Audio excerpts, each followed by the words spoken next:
basuang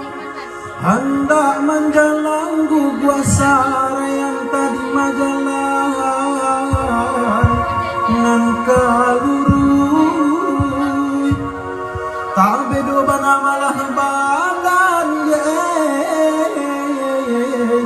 iyo kakok tabang kalai lah dipaci lah pejuang lima bagai tagurajai taga dinan kare taga